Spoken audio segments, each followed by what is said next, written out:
I met my wife when I was 16 years old, but we got married when we were both 21 and had our daughter at 22. We are both 47 now. The way I caught her cheating was a weird day. I woke up that morning feeling ill. I almost called into work, but I went in instead but ended up leaving early. I'm so glad I did leave work early that day. My wife worked also. I blame myself for feeling ill, or maybe it was dinner from the night before or something. She was a great cook, by the way. Now that I think about it, it is probably the only thing she was good at. A huge red flag that I completely missed was her best friend, Kay. A single woman and always had a different guy. She would tell my wife about guys she hooked up with, etc. My wife would claim she could never live that way and say she's so happy to be married and have a family. Yet that was her best friend. The best friend also screwed my wife's boyfriend in college. But this is her best friend. Guys, you are who you hang around. I discovered who my wife truly was when I caught her cheating. So I headed to work that morning feeling like crap. Felt a little better after I had some coffee. I worked throughout the mornings and it's like this nauseous feeling I had on and off. I clocked out at lunch. Before getting home, I stopped and grabbed some medicine. Something to knock me out when I got home. Hoping to sleep this off. Now my wife is supposed to be at work. She got ready and everything that morning. I'd usually leave before her, but she was getting ready as if she was going to work. I pulled into our building.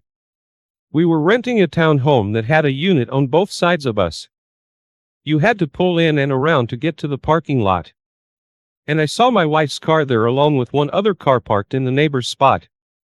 I figured maybe he had a visitor. But where's his car and why is my wife's car here? I had nowhere to park, so I pulled out and parked in front of our building in the streets. I walked up to the door and I hear music blasting. Very loud. I thought maybe it was the neighbors, but realized it was coming from my unit. Our bedroom window could be seen from the front of the unit and I realized the music was coming from there. I walked in.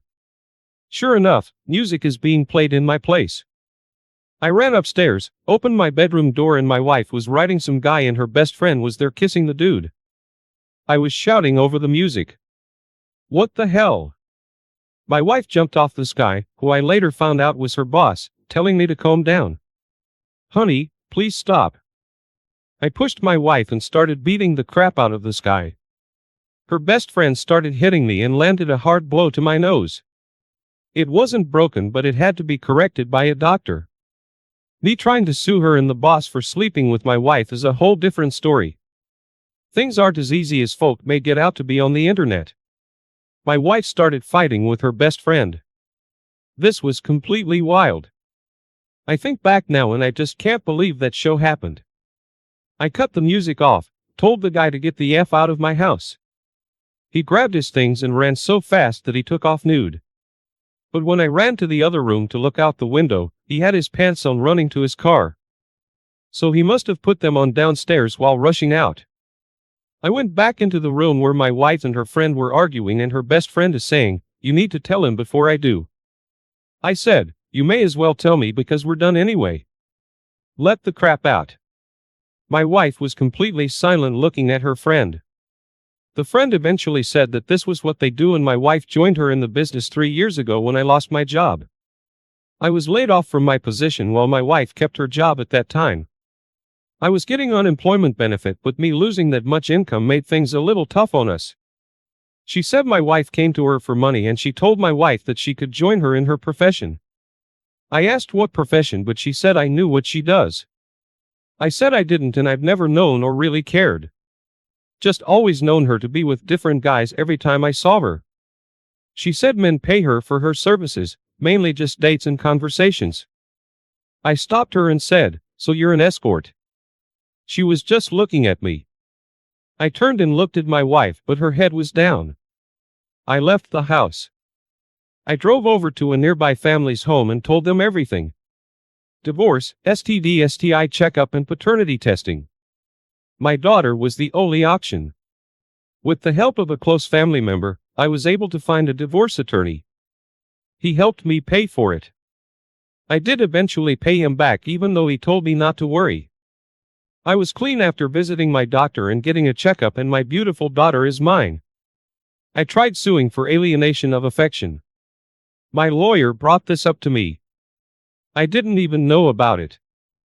Her boss fought it and he claimed he was not the cause of our divorce.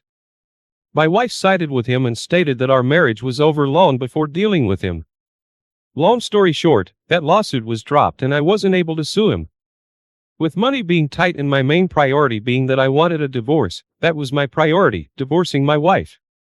My ex-wife and her boss both were fired from their positions. I have reason to believe that my ex-wife continued that lifestyle of working as an escort. But I think now, no one probably wants that wrinkled, dried-up box, so now she wants her husband back. Our daughter's wedding isn't the first time she told me she misses me. One time, we were all with my daughter planning some things and my ex-wife brings up, "Oh my gosh, I remember our honeymoon. We went to a hotel and a concert, but it was so much fun." I avoid acknowledging what she said. She continued, "We used to be so happy, but stupid old me just had to ruin it." I continued to ignore her and she started crying. My daughter was just looking at her mother and asked her mom what was wrong. Ex-wife said she ruined her own life and has nothing, that she's trying to talk but no one is listening to her. She told my daughter to swear to her that she will do whatever it takes to keep her family together and not be like her. I tried to hold back laughter, but a bit of it slipped out and both my daughter and ex-wife looked right at me. I excused myself to the restroom and was laughing my butt off. I couldn't believe this woman. I was looking in the mirror poking fun. I headed back out to the front room and we finished the planning. On the day of my daughter's wedding, my ex-wife told me she misses me, and being at our daughter's wedding was emotional because it reminded her of the love we had in our family. She wishes she wouldn't have destroyed our family and hopes one day I can find it in my heart to forgive her. She tried crying on my shoulder. I pushed her off and said, "Hey, you're going to spoil my suit, woman," and headed back inside to celebrate my daughter's day. My daughter wanted to take pictures with the both of us. I did it for my baby. I just can't stand to be around this woman, and she couldn't help but end up wherever I was. I tried circling around speaking to folks, making sure everyone is okay. I turned around and she was standing right behind me. I said to her right there, "Do you mind?" She grabbed my shoulder and said, "Please hear me out, please." My daughter's cousins were just staring at us. I know they were embarrassed by their aunt. I would be. We headed back outside. I screamed at her, "What do you want?" She told me she's going to be having surgery, something about her lady parts and a cyst, but she's going to be okay, that she just felt alone. She asked if I could find it in my heart to care for her the week she will be home from the surgery, as our daughter will be traveling abroad that month. I told her I was so sorry to hear that she had to go through this and hoped it all worked out, but me caring for her was absolutely not possible. She started crying and grabbed me again, but I gently pulled away. She said, "Wait, so you won't be here for someone you were in love with, the mother of your daughter?" I said, "No." I asked her about Kate, her best friend, and she told me how she was in a psychiatric hospital, said she started doing drugs and got a hold of some bad stuff and messed up her brain. She apparently has all kinds of issues now and even tried offing her own family member when they tried to care for her. I said, "Oh," turned around and went back inside. My ex-wife left right after that. I saw her speaking to my daughter before walking out and wiping tears from her face. You think that was the last I heard from her? Nope. She even convinced my daughter that I was a horrible person for not helping her the week of her surgery. My daughter cursed me out and cried because she thought she had to cancel her trip and lose all the money she's already spent on it. I'm not taking care of that woman ever. She should pay for the extra care from a professional nurse or something. She's not my responsibility. I'm not at all surprised by my ex-wife's best friend, Kay, with the whole drug thing. I remember saying to my ex-wife once before that I think that woman was on something, and I meant it. She had this hyper attitude.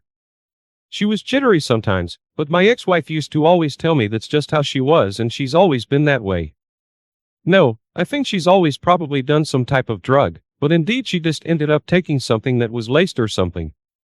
When my daughter called me, she was crying, saying I was being a little too harsh to her mother, that she understood what her mom did to me, that I should be there for her, and it's only right.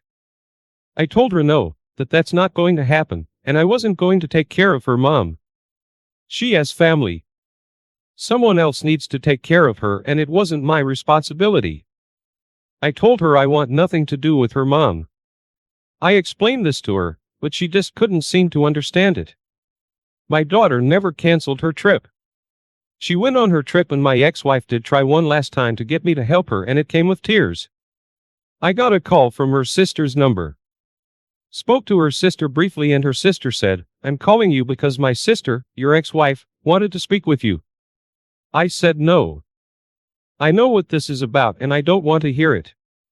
Her sister proceeded to tell me that no one was able to help her and that the surgery must be done at that time and she needed help. She even offered to pay me to do it, but I said no, there's not enough money in this world to get me to help. Told her to please stop calling me. My ex-wife jumped on the phone and asked if I could please stop being such a D and do what I'm supposed to do. I pulled the phone away from my face and just stared at it.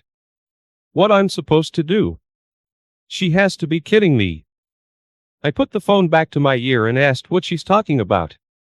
She said, "Yes, we're divorced, but you still married me.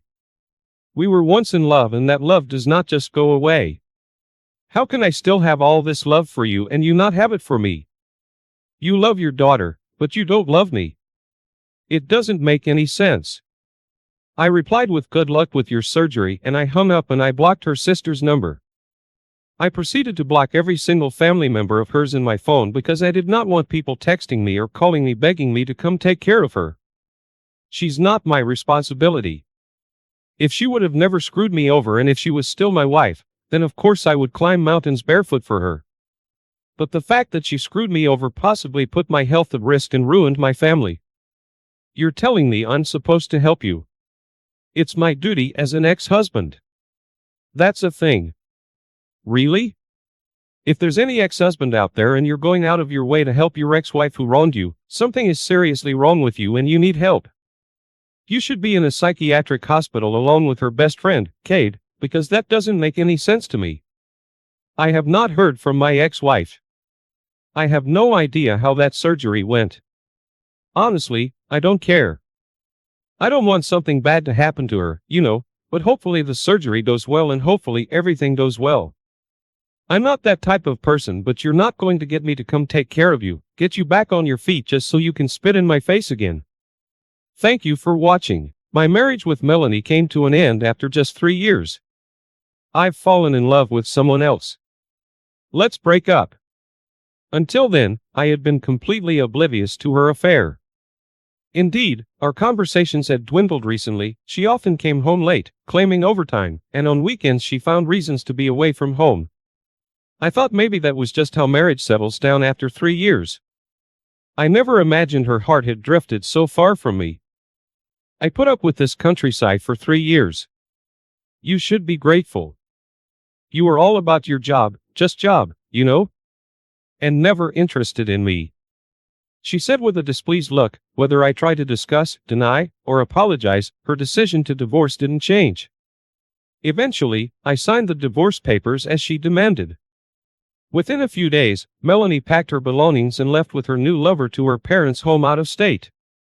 After she left, I stayed alone in the same house. My life became a cycle of work and home. The days just passed. The town where I was assigned after we got married is a quaint countryside area. Not heavily populated, the relationships with the locals were close-knit. Melanie never seemed to enjoy the rural life, and she didn't make close friends after we moved here. Yet, our divorce spread quickly, and I became known as the man who was dumped by his wife. People, both from the neighborhood and my workplace, looked at me with pity. Some directly asked, "That must have been tough, are you okay?" Or inquisitively, "Is it true your wife ran off with another man?" Honestly, the divorce hit me hard. I felt a gaping hole in my chest and longed to talk to someone, but in this small town, everything spreads fast. I didn't want that, so I kept to myself. To avoid sinking into despair, I threw myself into work even more than before. It seems my workaholic nature partly caused the loneliness Melanie felt. I had mistakenly thought that being diligent at work would make her happy. Now, all I had was my job. I was engrossed in my work, tuning out even the concerns of those around me.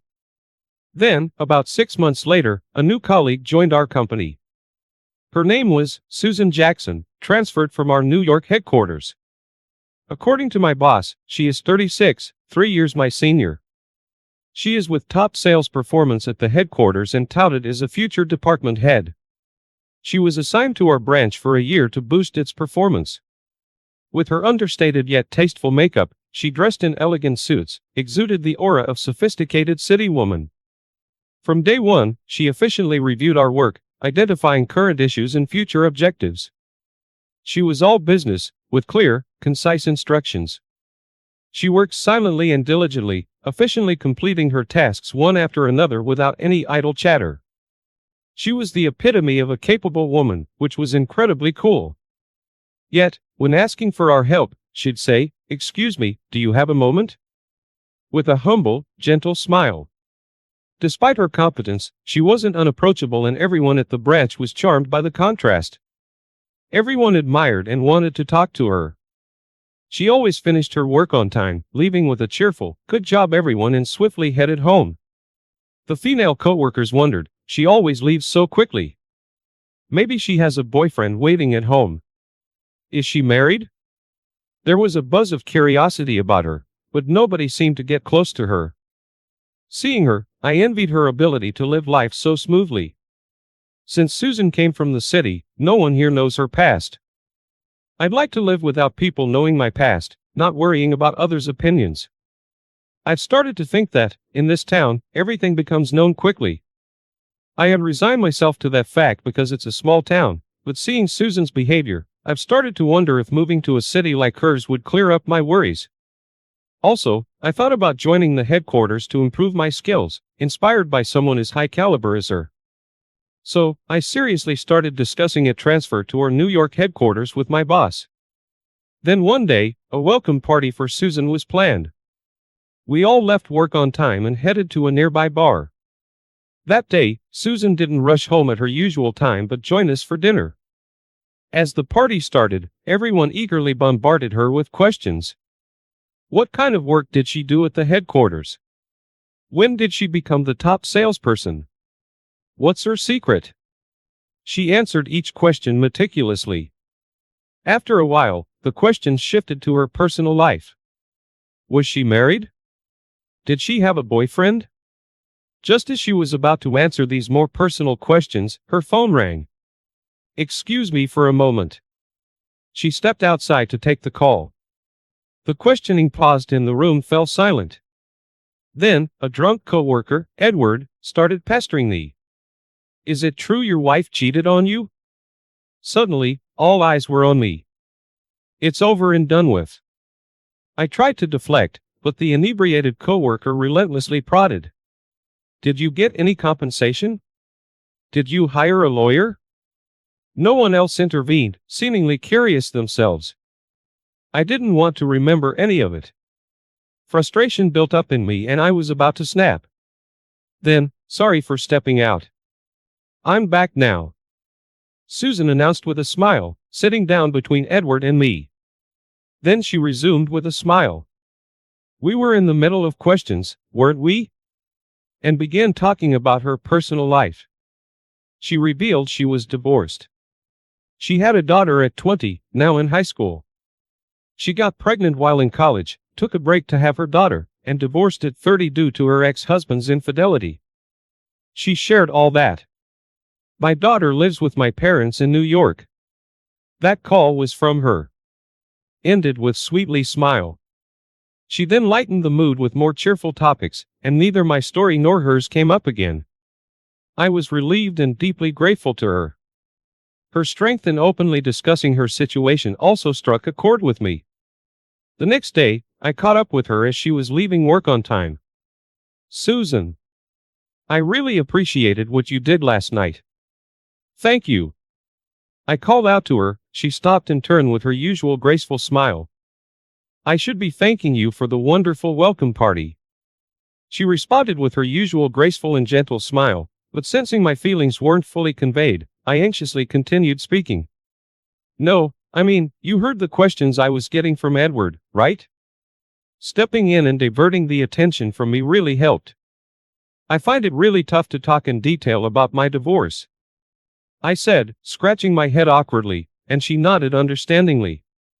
I get it. It's hard to put into words when the divorce is still fresh. The pain is normal. As she answered gently, gazing distantly, I asked hesitantly. Because of me, everyone ended up learning about your past. Are you okay with that? I was concerned she might have reluctantly taken my place, not wanting to share her own story. I was really worried that she had put herself out there as a substitute for me. Sensing my inner turmoil, she showed an even gentler smile, as if understanding my concerns. Time has healed my wounds. You'll be okay, too. Time resolves these things. She reassured me. She waved. See you tomorrow. Lightly, and walked away, leaving me feeling almost dreamy as I watched her go. From then on, we began to chat during breaks at work and sometimes after work. Susan talked to her daughter every day at 6 p.m., explaining why she never stayed late. Sharing her secret made me feel a ticklish sense of camaraderie. She spent her weekends in New York with her daughter. My daughter, Catherine, loves baking. She's always made something for me to try when I visit. It's something I really look forward to, Susan would say with a tender, almost melting smile, and watching her became a daily highlight for me. Eager to talk more with her, I started working more efficiently to leave work on time, just like her. Until 6 p.m., when she would call her daughter, we'd chat outside the office. To ensure our time together, I worked harder and harder. But that wasn't like right after my divorce when I was trying to forget something. Making an effort to create time to talk with Susan, even when tired, felt somehow gratifying and pleasant. It was a bitterly cold Friday in February. By then, our post-work chats had become a daily routine. With the onset of colder weather, we had taken to talking in a cafe after work instead of outside. It was almost 6 p.m. Once the time passed, we would have 2 days off starting tomorrow. We wouldn't see each other for 2 days as she usually went to New York every weekend. I want to talk more. I want to spend more time with her. Unable to contain my feelings, I blurted out, I wish I could go with you tomorrow. Sorry? She looked surprised, realizing what I'd said. I covered my mouth, but it was too late. Seeing my flustered and red face, she chuckled softly. Sure, you can come. I'd like you to meet my daughter too. Shocked yet elated at her consent, I mentally did a victory dance. The next day, Susan and I boarded the plane together, heading to her hometown in New York. Although I'd been there a few times, its bustling crowd always overwhelmed me. And I was incredibly nervous. Her daughter and parents were at her house. I wondered if it was okay for a guy like me to just show up. I just hoped not to leave a bad impression. Nervously, I entered her house. Her daughter, looking a lot like her, and her kind-looking parents warmly welcomed me. I was ushered into the living room and exchanged greetings with everyone. We've heard how kind you've been to Susan since her transfer, thank you. Her parents said with their appreciation. Flustered, I talked about the town where we worked and her accomplishments at the company. Time flew by, and it was almost time for my flight back. Although Susan was supposed to stay overnight, she kindly took me to the airport with her daughter. As we neared the departure gate, her daughter Catherine silently handed me a paper bag. Oh, thank you. Is this for me? She looked up shyly and whispered. I heard it's almost your birthday, so I made you some chocolates. I'm good at making sweets. Thank you for making my mom happy. Hearing that, Susan turned red to the ears and panicked, who is usually composed. You made this just for me? Yes. I wanted to give chocolates to my mom's favorite person. Catherine replied playfully, dodging Susan's attempt to cover her mouth and sticking out her tongue. Their interaction was heartwarming, and I felt incredibly happy. Thank you. Receiving chocolates from the daughter of someone I like makes me the luckiest man. I replied sincerely, a bit shyly, and Catherine covered her face with her hands, squealing. Wow. Susan and I exchanged smiles, both blushing at her cute reaction.